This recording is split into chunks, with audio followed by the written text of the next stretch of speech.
And this CISO paradox is, I'll throw it out there, I'll explain how we got there, and then I'll show you how to fix it.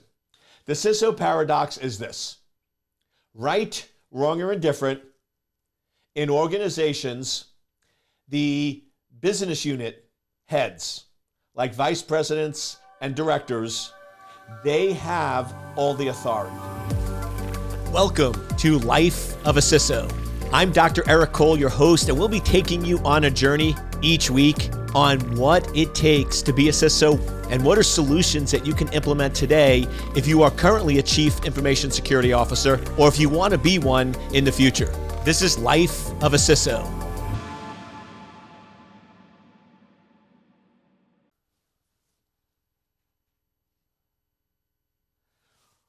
Welcome, welcome, welcome, welcome. You know what time it is.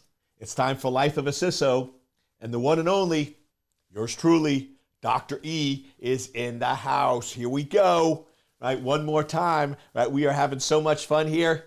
It should almost be illegal what we're doing here, right? Because we are just having so much fun. I appreciate you joining me each week. If you're new, welcome, welcome, welcome. This is going to push your limits, and I always just sort of set the expectations. If you're new, I hope you're ready to be world class, because I don't do average.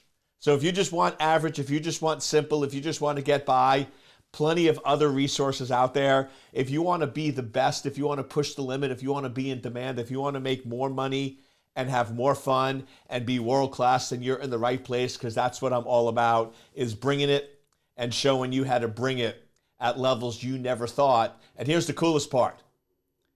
If you do it correctly, the more you do, the more world-class you become, the easier and funner it is. So it's not more difficult. It actually becomes easier when you learn the systems and the tips and tricks of how things are done. So today what I want to talk about is something that comes up a lot. You need to be aware of it, and you as a CISO need to be able to shift it. And it's what I call the CISO Paradox. And this CISO Paradox is, I'll throw it out there, I'll explain how we got there, and I'll show you how to fix it.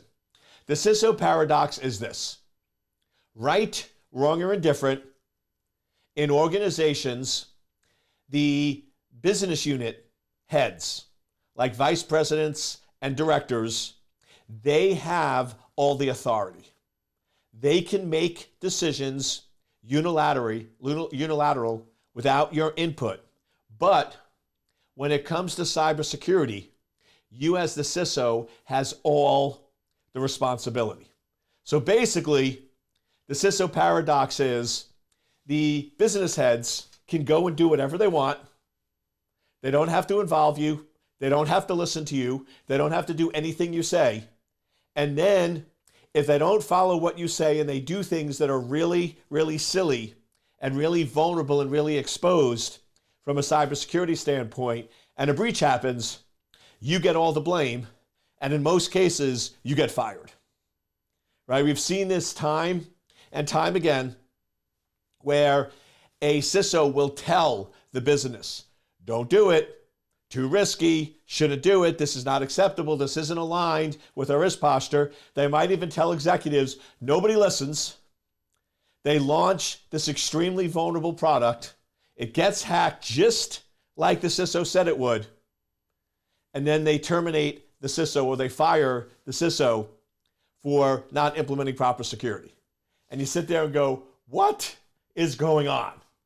So let's explain how we got here, because it's going to be important in terms of the steps to fix it. So first, IT came out first.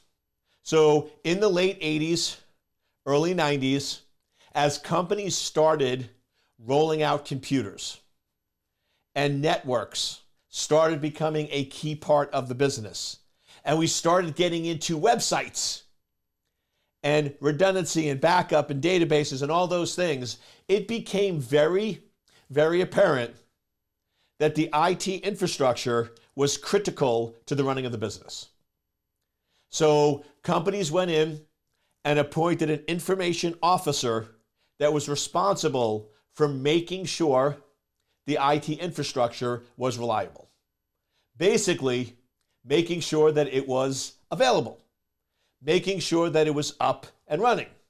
Because essentially, as long as the network is up, the servers were up, and you could access your data, then IT was doing what it was supposed to.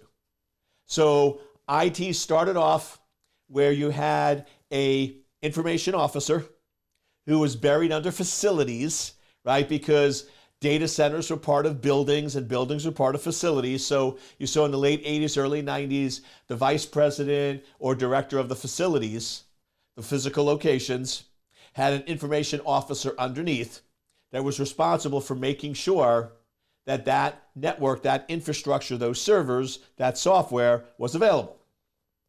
So as this evolved, a couple of things occurred.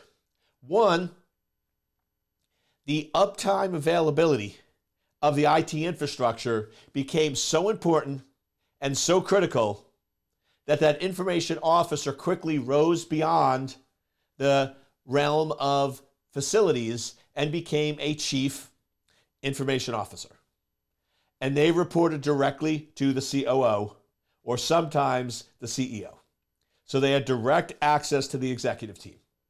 Next, they came up with a measurement, a metric, a way to verify and validate that the CIO was doing their job. And it was basically uptime availability. What uptime availability do you need to deliver? And the one that became the de facto was what we call 5 nines. So essentially in most organizations, if you're a CIO and you delivered 99.999% uptime availability, you were considered successful. You got bonused, you got raised, you were considered a very successful CIO, and if you didn't, you were probably looking for another job. Now, what became very interesting is being a CIO and making sure that you have 99.999% uptime availability is really a technical problem. How do you do it? With proper redundancy. It's a math problem. So if one server has a 98% reliability, if you only have one server, and that server only has 98% reliability, which means it goes down 2% of the time, you're not going to meet your 5 nines. So then you say, okay, what about 2 servers? And then you do that math and say, okay, that gives us a 99.9. What about 3 servers? What about 4 servers? And eventually, if you have enough redundancy at 5 or 6 servers, mathematically, based on the mean time between failures of the hardware, that would basically at some level guarantee that you'd meet the 99.999% uptime availability. And then you do the same thing with the routers, the switches, the internet, all those other factors. So really being a CIO was essentially a technical problem that you solved with money by buying more equipment and was essentially a math problem. So if you did it correctly, you communicated correctly, you had the right resources, it was a pretty straightforward, provable thing to do. Now, yes, there could be unpredictable failures. There could be other things that happen. So there could be stress. But once again, that 99.99% uptime availability had measures and precautions for unexpected things that you didn't consider. So pretty straightforward. CIO was directly reported to the executives, had the full support, clear metric, technical problem, solved with money. Boom. Very quickly became a mature field and one that everyone was able to understood and was controlled and managed completely, where the CIO had both authority and responsibility, because you weren't putting servers on the network without going through the CIO, and the CIO wasn't going to let you put a server on the network unless it had proper redundancy to meet the uptime availability, which meant you had to pay for it. So if you're going to put a server on the network, they'd come back and say, you need 5, it costs X, and if you're not willing to pay X, the servers don't go live. So that CIO had responsibility and authority to be able to manage and control, and like I said, very quickly became a mature area. Then, just like a storm rolling in, right, across the Serengeti, right, boom, cybersecurity starts becoming an issue. We start having different hacks. We start having different viruses. We have different things that at one level could impact the uptime availability. So because if you go in and have a denial of service attack, if you have a virus or a worm that takes down a system or crashes a system or makes it unavailable, it can impact IT. So logically, it was thought that it would be good to put cybersecurity under IT. Illogical logic, not correct logic, and I'll explain why, but they thought it would be a good thing to do. So just like when the information officer first came out, they were buried under facilities. When information security officers first started being formed, they buried it under IT. Now, couple of problems with that. First, uptime availability is only one component. It's only one piece of cybersecurity. Cybersecurity deals with three areas: confidentiality, integrity, and availability. Where, of course, we know confidentiality is prevent, detect, deter the unauthorized disclosure of information. Integrity is prevent, detect, deter the unauthorized alteration of information. And, of course, availability is prevent, detect, deter the unauthorized denial of access to information. So in hindsight, if we actually thought about it and looked at it correctly, IT is 1/3 of cybersecurity, where confidentiality is another third, and integrity is yet another third. So there's actually three pieces in which IT is only one. So by burying IT, cybersecurity under IT, essentially you are over prioritizing availability and under prioritizing confidentiality and integrity. Because the reality is this: if you're a CIO and you're bonused on uptime availability, and that is your metric. Yes, cybersecurity is underneath you, but that's not your metric. That's the information security metric. But they report to you. So your metric wins. So now, if they need to make decisions, whether they admit it or not, whether they're intentionally doing it or not, they're going to be focused on uptime availability. So now, if it comes down to there's a patch that needs to be applied to a server, otherwise critical records and critical information would be disclosed, but patching can impact uptime availability. Most of the CIOs said we're going to postpone the patch. So now the uptime availability is there, the security is not, and then the system gets compromised and breached, and instead of holding the CIO responsible, the CISO gets thrown under the bus and loses their job. So that's CISO Paradox, right? An area where the CISO, once again, doesn't have the authority but has the responsibility. So burying security under IT is part of the paradox. You're basically creating a scenario where the CIO has the authority. They can overrule the CISO because the CISO reports to them. They can decide not to do things that are secure because availability is their driver. They could put security in jeopardy, but from a CIO standpoint, they can make those decisions because they have the authority, but they're not responsible. Because if a breach occurs, or data is compromised, or ransomware happens, it's the CISO that gets fired, not them. So it creates this very unorthodox solution or situation that doesn't work. Well, I guess you could say, well, it's working for the other people because they keep their jobs, but for the organization has breaches, the organization has conflict of interest, and it's non-functional. So first thing you must do to fix and start addressing the CISO paradox is CISO cannot report to the CIO. Cannot, will not, should not. Conflict of interest every day of the week. I don't care what you say. I don't care what you do. It's a conflict of interest. And I've gotten more hate. I've had more CIOs I've sat on panels screamed and yelled at me. But the reality is, the truth is the truth. So they'll look at me and go, Eric, it's not true. We care about security. Security is important. And my response back is, how are you bonused? If uptime availability is impact, does it impact your bonus, yes or no? Yes. If a breach happens, does it impact your bonus, yes or no? No, you fire the CISO and get a new one. So don't tell me that they're equal to you. Don't tell me that you make cybersecurity a priority, because you don't. The data doesn't lie, my friends.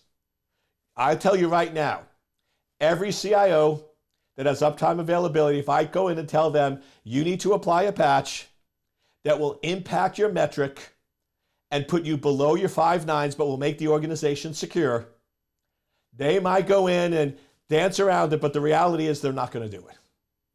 They're not going to do what's best for security. They're ultimately going to protect the uptime availability. It does not work. It will not work. And you need to fight that.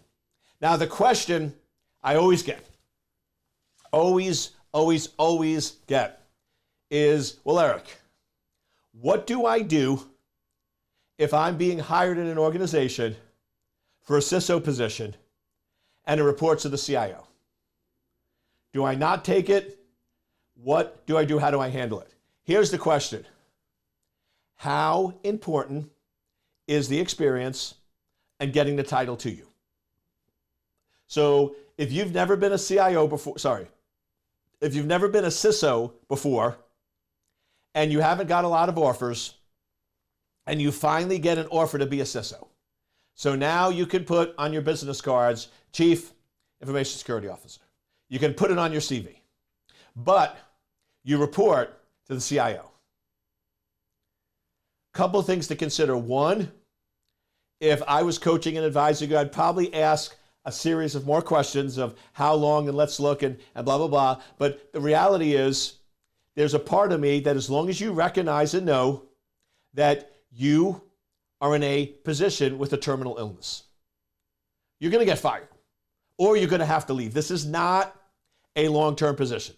This is a transitional position for 6 to 9 months for you to get the CISO so you can then move to another organization where they have it properly aligned and properly set up. So as long as you own and recognize that, you could take the job. But you have to own and recognize that this is not something that's going to work. It might for a period if the personalities work. But the reality is it's a guarantee that at some point you're going to get in a situation where there's going to have to be a patch or a security decision made that impacts uptime availability, and the CIO is not going to do it. You just need to know that. You need to know, you might not want to tell them because they might not want to hear it, but you need to know that you're in a position where your boss is in a conflict of interest. You need to know that your boss is not going to put your needs before theirs. You need to know that the CIO has the authority, you don't have the authority, and you need to know that you have the responsibility and that the CIO is going to do things that are not in your best interest for uptime availability, but you're going to still be responsible and you're still going to be blamed. And as long as you know that and realize, okay, this is a journey, I'm going to recognize and own it, I'm not going to fight it, and I'm just going to accept it. I'm doing this for a strategic reason. I'm aware of the conflict. I'm aware of the issues. Then, by all means. But please don't fool yourself. Please don't go in thinking that they're going to properly represent you, because they're not. And it's just the reality. But a real CISO does not report to the CIO. A real CISO, ideally, the CIO is underneath, or equal is okay, but you can't be underneath them. So that's the first CISO paradox you have to handle. Next one. Executives, whether they like it or not, some of them still believe 100% security exists. They think that if we have a CISO and we give you an appropriate budget, that we can achieve 100% security. That we should never, ever have a breach, never, ever have a compromise, and life should be perfect. How do I know that? How do we prove it? Simple. In most organizations, when there is a breach, what almost always happens?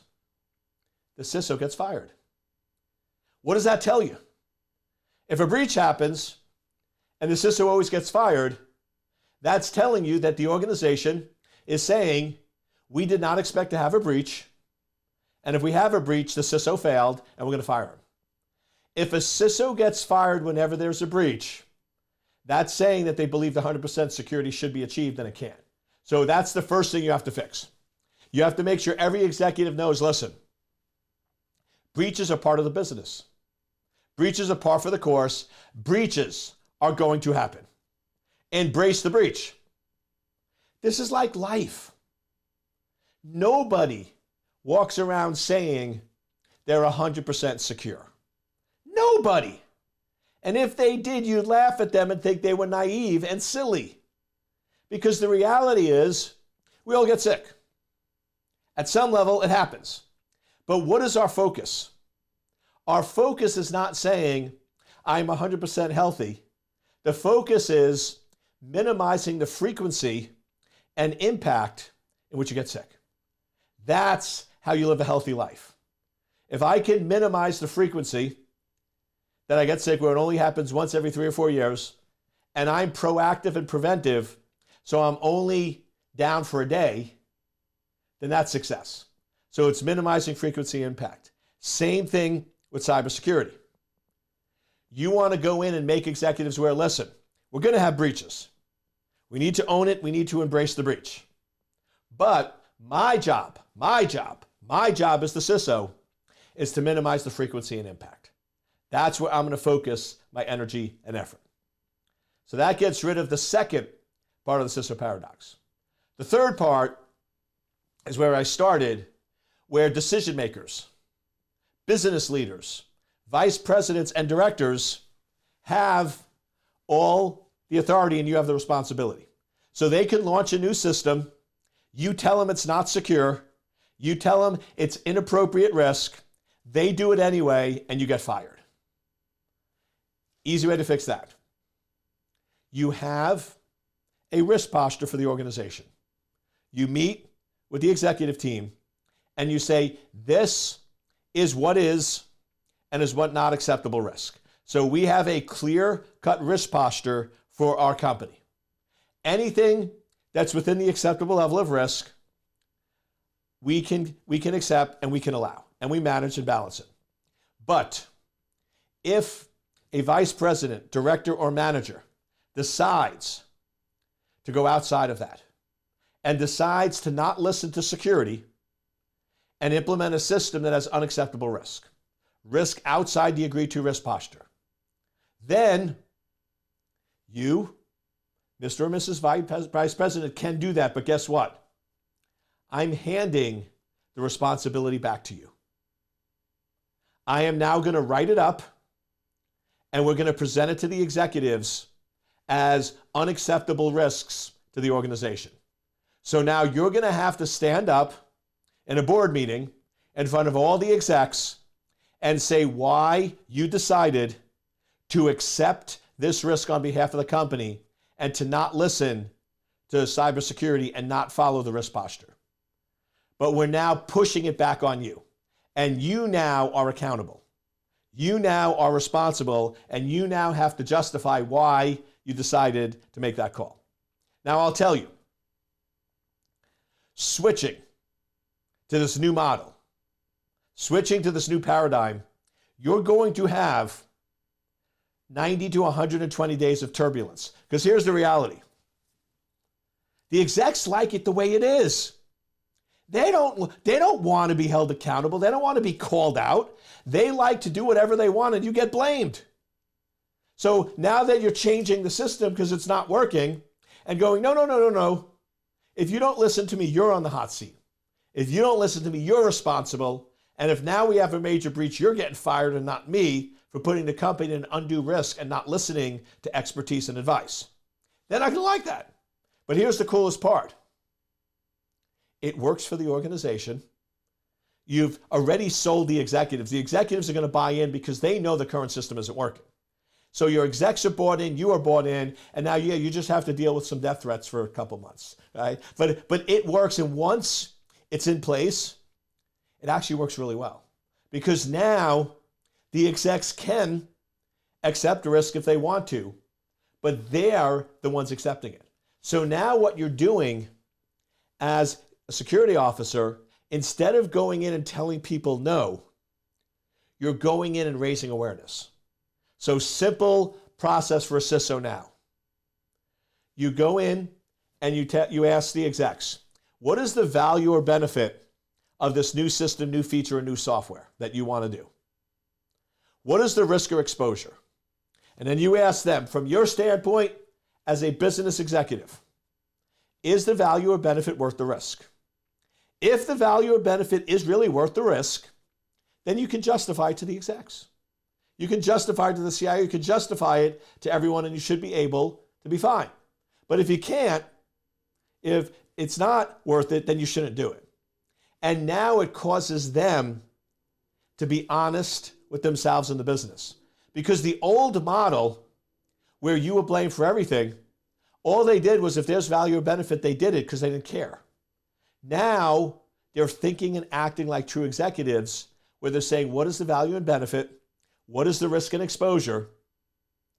And is the value worth the risk? Now they're looking at all the data and making a proper, educated decision.